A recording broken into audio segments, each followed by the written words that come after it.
Hey everyone, and welcome to the lineup. Today is January the 19th, 2023.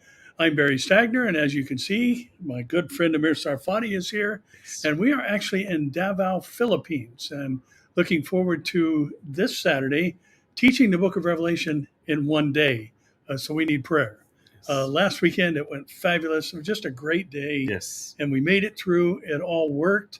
Everything was covered that was critical to be covered in Revelation. And now we're going to kind of trim it back so it all fits in one day.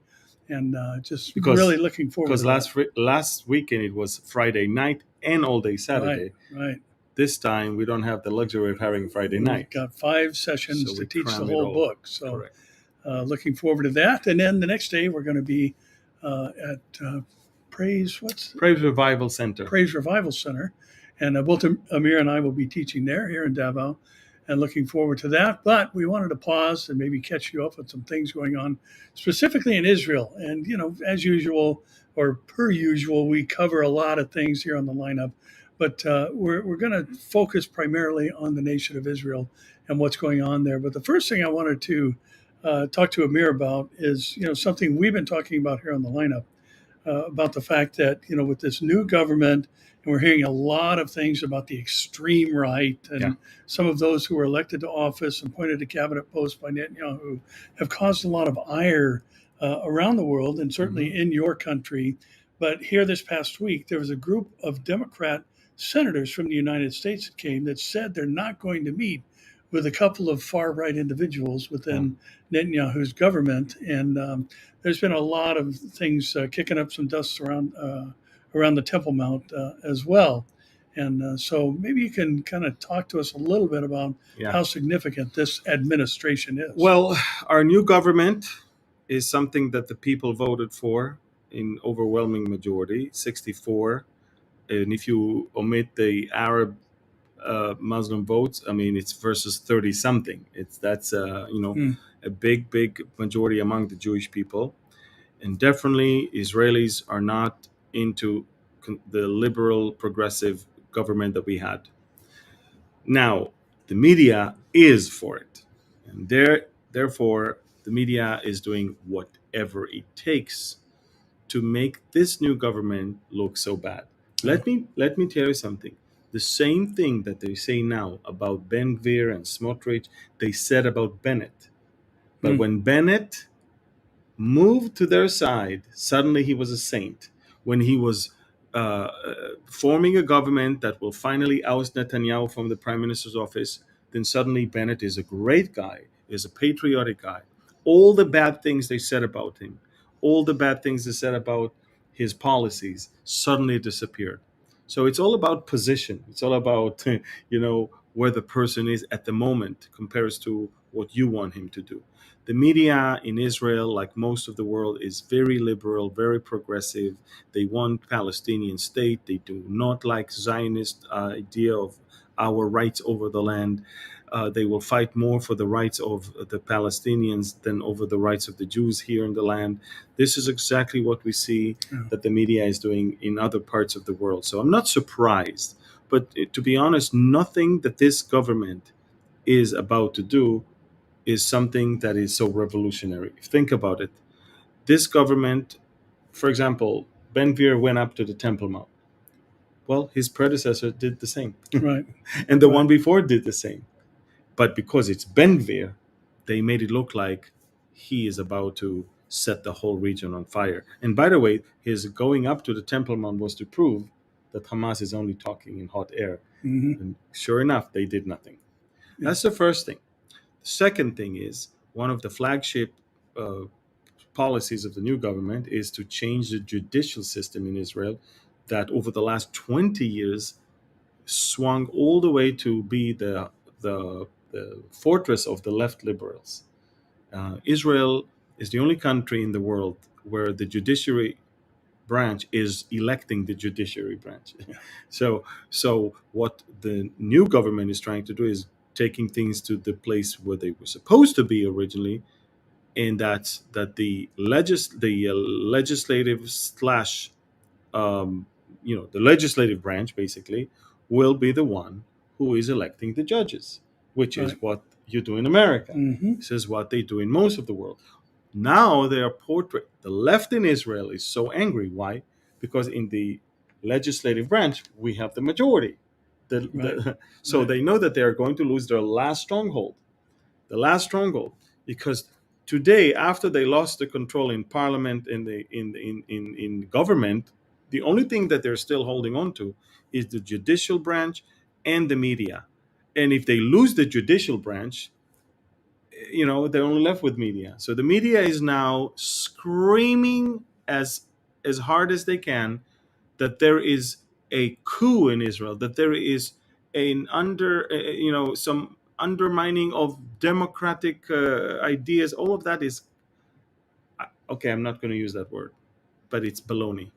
Okay, baloney is Yeah. the soft word for that. Yeah, I get you. You got me. So my point is this: in this new government, the only thing that is different is that the media is now screaming and trying to make it look so bad, whereas in reality, this is the will of the Israeli people.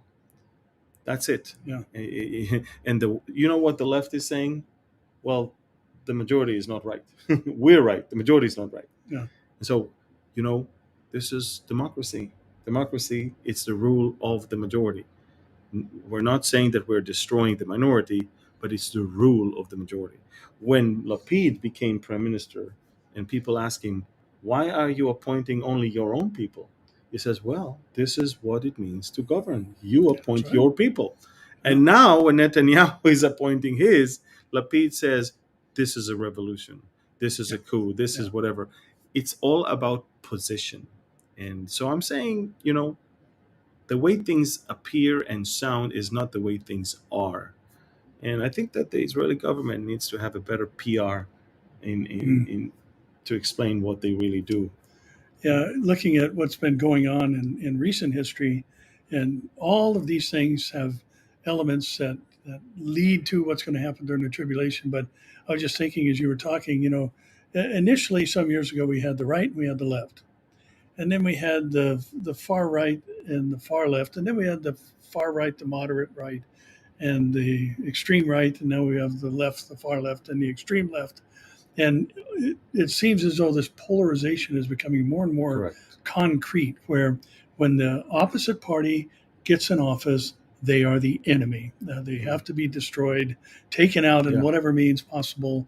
And this is, something that is going to be the mentality during the tribulation. We talked a lot about that over this past week, especially in the Revealing Revelation conference last weekend. Just what is going to be going on at the basic human character level that causes, identity politics, and it doesn't matter who's actually right or who's telling the truth. It's who has the power. That's who makes and rearranges the rules.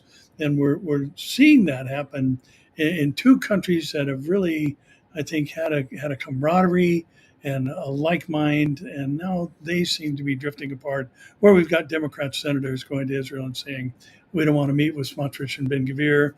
We don't believe in their platform. Instead of trying to find some type of common ground, absolutely. Now it's us. But you know why they're doing that? Because they're dancing to the rhythm of the media. They cannot disappoint the media. Yeah. They have to cave into the media's demand. What if, God forbid, a Democrat would meet with Ben-Gvir and say, "Oh, he's not that bad." It's all the case of the media is gone. So this is basically what I believe is happening. Again, the Supreme Court will do whatever it takes to preserve power that is not theirs. And the Israeli government is moving forward towards a reform in the judicial branch that is scaring the liberal lefts because they're losing power. That's their only thing, their only power center that is still in their hands. And this is why, because they had it, they were able to prosecute Netanyahu, because there's nothing in that case. But as long as the police and the deep state knows that the judicial branch is in their pocket, they can proceed with all of these things. Well, we live in a time of sore losers. It used to be, correct. We have to accept the will of the people. We have to go along with, exactly. There's a difference in the government, obviously, in Israel and the government in the United States. We are a constitutional republic, and that divides the country up into segments where every state has a voice, and more control is given actually to the states than to the federal government, where Israel is a textbook democracy, majority rules. Absolutely. And that's the way things work within a democracy. And here you have just an unwillingness to accept In the name of anything. democracy, Exactly. they say what you're doing is not democratic. And excuse me, It's you exactly lost that. the elections. You lost. The majority rules, and Yeah, the that's majority right. has the right to change Yeah. if it's not. So everybody's trying to paint things his way, but bottom line is the revolution and that has been done in the judicial branch has been done by the liberals in the last 20 years, and we're trying to undo it right now. It's Yeah. not like Israel never was where it wants to be now. It was until the liberals hijacked it. Yeah. And now we try to take the power back from them, and they don't like it. Yeah.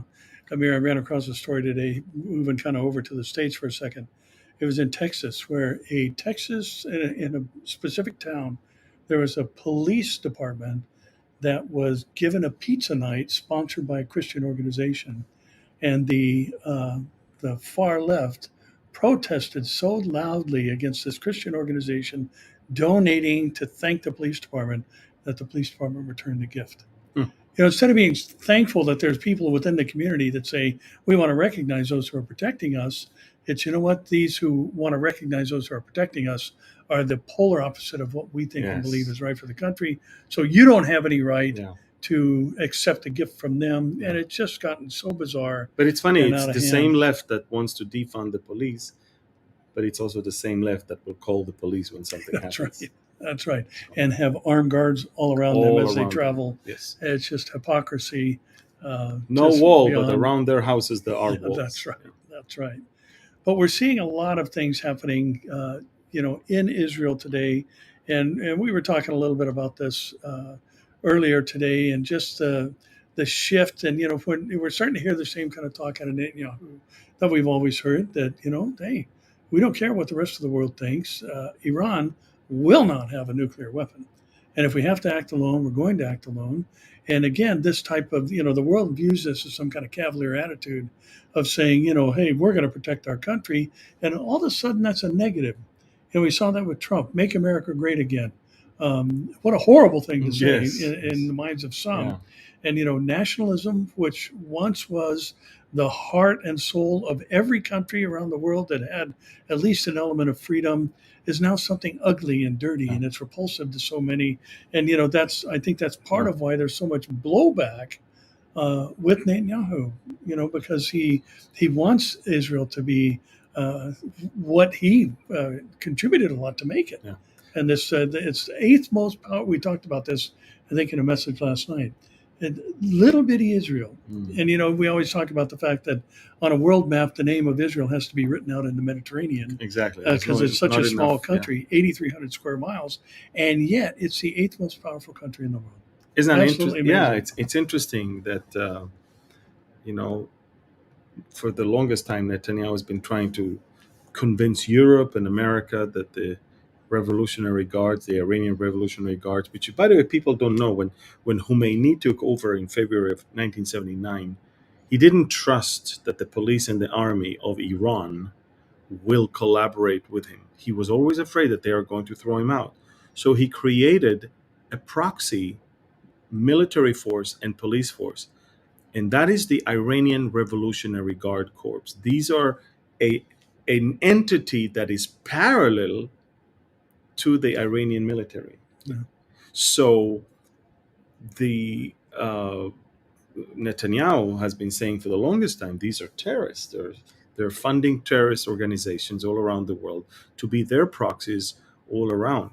So finally, last night, the EU, the European Parliament, voted to bring the Iranian Revolutionary Guards into the list of terror organizations. It took them that many years to understand what this organization is all about. Too little, too late, I would say, because now Iran is out of control. Iran is bypassing all the sanctions and selling weapons to Russia. By the way, Biden, just upon his entrance to the White House, lifted sanctions from Iran especially when it comes to weapon export. Right. Now we see the results. You see what they're doing now. They are arming the Russians first with drones, now with some more rockets, and because the Russians ran out of rockets, they ran out of drones, and now the Russians in return are going to sell Iran Sukhoi 35 and helicopters, which are game changing. You see, for us, we are banking on a very old Air Force and Navy of Iran. And Russia is now replenishing everything for the Iranians with some very, very sophisticated weapons and war machines. So everything that is going on right now, much of it is to be blamed on this democratic administration that you have in America. Right. But also the ignorance and the gullible European Union, which now finally wakes up to understand that these are bloodthirsty ayatollahs, and the Iranian people. The Iranian people continue the protest, and no one talks about it, and no one is helping them, and no one is supporting them. And Robert Malley, the special envoy of your administration to Iran, continues to meet with the Iranian ambassadors. They continue to talk. Even today, right now, it came out that they're still talking. Yeah. You made a comment earlier today that kind of struck me as we were talking a little bit about the amount of money that the U.S. has been sending to Ukraine in obviously a short span of time over basically the life of this Russian invasion into another country's sovereign territory. And you made a statement that really, as I said, just kind of struck me. I never looked at it that way, but maybe you can share what you told me. Well, from what I know, so far, what America gave to Ukrainian aid, military aid, in 1 year, exceeds what America gave to Israel in 70 years. Yeah, in their whole history. Yes, and thankfully, we probably didn't need as much as Ukraine, but I'm just saying that the amount of aid and packages and spending on another country's defense and not on your own. By the way, you are emptying all of your emergency stockpiles. Right. The next thing now that we hear is that all of your emergency warehouses in Israel of the U.S. Army. The U.S. Army has bases and emergency warehouses loaded with shells and ammunition for the U.S. forces all across the Middle East, and parts is in Israel. And believe it or not, but the U.S. began to empty all of its mortar shells and other rockets from its emergency warehouses in Israel in order to send it to the Ukraine. And I'm saying that because we suddenly find ourselves in a situation where the Russians are looking at us as collaborators, because here we are allowing this to happen, although it has nothing to do with it. These are not our shells, and this is not our decision also. And it's interesting because Lavrov, the foreign minister of Russia, yesterday laid the guilt trip on the Jews by saying this: what NATO is doing to Russia now is the final solution, just like what the Nazis did to the Jews. He used the term final solution. So he's basically telling Israel, don't collaborate with the same atrocity that has been done to your people by the Nazis. And it's obviously everybody could read between the lines when he said those things. Well, and we are doing what Iran does. We're fighting a proxy war. We're financing, the military capabilities of another nation to fight, what's long been America's enemy, even if only on paper or during the Cold War, and that is the Russians. And that is exactly what the Russians are not winning right now. If you go to my Telegram channel, you can see I just posted the new weapon that they just received from you guys is now expanding the range of Ukrainian territory of Ukrainian ability to hit territory in Russia, in Crimea, and in the Donbass region. If they could earlier only hit 3% of Crimea, now it's 30%. Yeah. So that is exactly why the Russian Stakes are getting higher. and the Russian president is not putting up with all of this. I also heard earlier today that some Russian soldiers are being smuggled into Belarus in cargo carts on trains, so they will not be seen. And so basically, there is a good chance that a new attack will actually be of Russian soldiers from Belarus, from the northwest as well. So, it's not over yet. Maybe it has just begun. I don't know. A couple of things come to mind. One, I want to just mention because it popped in my head. When we are looking at the tribulation period and the things that are precursors to it, we know there's going to be a loss of natural love, or just a respect for life, and all those other things. We've been seeing that develop. But one of the things that's interesting about the four horsemen of the apocalypse and the second rider who takes peace from the earth, people under his rite of terror butcher each other. They're killing each other. And there was a story today that there was a Russian general, because they're having problems with defectors and everything else. People going AWOL because they don't believe in the cause. They don't see any reason for this, and they're being forced and taken, even basically drug out of their homes and put in a uniform and told to go fight. So a Russian general threw a grenade into a group of soldiers, Yes. killed 3 of them, and the caption said he did so in order to create loyalty. And that's a fear-based loyalty. That's not loyalty. That's not a commitment to a cause. That's fear that it's going to happen to you next.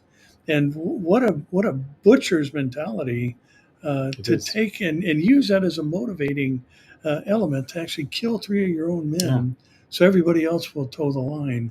And this is just a different mentality, even in the age of mechanized warfare and all the different agreements down through history, about fair fighting and all these other supposed rules of warfare.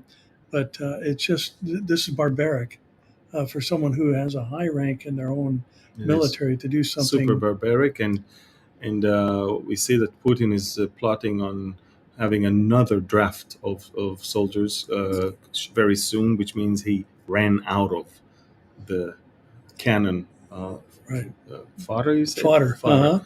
Cannon fodder from the last one. And the loss of human. Look, I try not to post all the butchery that is going on there, but I get daily videos and footage from the battlefields over there that are horrific. I mean, I've seen piles of dead bodies of both Ukrainian soldiers and Russian soldiers. And I also see, by the way, on both sides, when they capture someone alive, how they torture him. On video, by the way, to cause the fear, because they torture them on video and then they post it. And, I have a lot of sources, and so I get them unedited. I get them raw. And it is terrible. Atrocious. Amir, the other thing that popped into my head a moment ago is, the current administration, the president of the United States served under a previous administration that had very strained relations with Israel. Correct. And so it's not unusual, I don't think, for us to kind of go back to that direction, because that was what he practiced under the previous president. And, here we had that 4-year respite. We had the U.S.-Israeli relationship at its zenith. It had never been better, and things moving in a positive direction under the former president. And now here we seem to be at breakneck speed, moving in the opposite direction. Whereas we mentioned, we got senators saying, I don't want to meet with members of your cabinet. And, basically the U.S. trying to play the bully and bully Israel into positions that the U.S. in their wokeness is trying to join with the rest of the world, all this egalitarian thinking and all. And, it's just a sad thing, I think, especially as an American, and to consider the fact that someday, Zechariah 12:3 says, all the nations of the world are going to be against Israel. Exactly. And to see us kind of move in that direction. And it's not that it's been overt, but it's definitely been covert. And there's a lot of messaging that comes through things like what we've been sending to Ukraine and it's what funny, we've been sending what to you send to the Israel. Ukraine is for money you don't have. I mean, Exactly. I We're just borrowing read, money. I just read that you have reached. Tomorrow is the 19th. Is it today? Today's the 19th. Today's the 19th. You have just reached the ceiling of your debt. Yeah. Your debt ceiling. You cannot borrow more money. You cannot have higher debt than this. And in order to take more, you need to actually go to the legislator and change it, change the ceiling, which under this house, I'm not sure is going to be a successful move for Biden unless he makes his changes that they demand, which means quite a lot of chaos in the U.S. government in the next few weeks. Well, we didn't see the red wave here that we many predicted and many hoped to see, but still, you've got the first step in getting something written into law or passed that's going to be a bottleneck for basically everything this Democratic legislation tries to move forward, or administration tries to move forward. And so, you've got that proverbial lame duck administration now that's going to have a hard time getting anything off the ground. And of course, the Democrats are going to fight tooth and nail to keep the Republicans from advancing anything that's according to their view of where the country ought to be going. And again, it just speaks of that whole polarization, which is one of the things that the Bible has predicted, that it's just, it's us and it's them. It's the God lovers and it's the God haters. And really, that's where we're seeing things headed right now. And the level of trust of people in governments is going to sink. And this is the best platform for looking for some new form of government that is not national necessarily. It will be, I guess the world will be redivided to kingdoms and appoint kings over them, and of course, eventually the Antichrist. Yeah, and we're seeing so many precursors to what's going to happen, and looking at some of the things we've been talking about, not just on this tour, but in previous conferences we've done together, just seeing that we're seeing the building blocks for so many things that will take place during the tribulation, but they're being established now. Correct. The mentalities are being established now. Some of the practices are being established now. And, I think one of the takeaways from each of the things we've done, and by the way, we've seen numerous people, and I mean hundreds of people, commit their lives to Christ on this tour together. And it's just been amazing. And I'm just so blessed by the invitation you gave last night and to see people respond. And to it's been made absolutely clear that you have to be born again. Absolutely. And it's not, especially in a country where 90% are Catholics and they believe this is Christianity. Right. And so we read together yesterday that Jesus said to Nicodemus in John 3, no one can see the kingdom unless you're born again. It's not a menu, born again, Catholic, what are you exactly? Choose what you want to be. No, you cannot be but born again. That's the only Christianity that exists according to the Bible. Yeah. So we made it very clear yesterday. And I think what's been communicated, and I think what is one of the great values of taking this hard but fast look at the book of Revelation, is that it really separates the wheat and the chaff of those who are in the room. And those who are marginal or church people and maybe haven't made that commitment, see what's coming. And it's kind of like Jude said, some you got to save by pulling them out of the fire. And if there's an element of the judicial nature of God and the fear of not wanting to go through those things that pushes you to Jesus, and then so be it. And I think just looking at these heavy topics that we've been talking about, it just is something that I encourage people not to shy away from frequently, and that is, the judgment of God is real, and He's coming, and we're seeing all these things that we talk about, and all the news stories and the multitude of things that you're covering on Telegram. They're all pointing to the same thing, and that's Jesus is coming. There's going to be a tribulation after that. He's coming again with His church, and then we go into the millennial reign of Christ on earth, and after that, eternal destinies are solidified. And they can't be changed. Yep, I agree. And but the good thing is that it's a fertile ground here. Yeah. And we sure hope that also online across the globe. Same thing. Yeah. Well, that's all we have for this week. We've got a bit of an abbreviated session, and also, apologies for we have the laptop setting on a bed, and we're sitting on a couch across from it, and so we're a little bit cockeyed, and but we're really not. It's just Okay.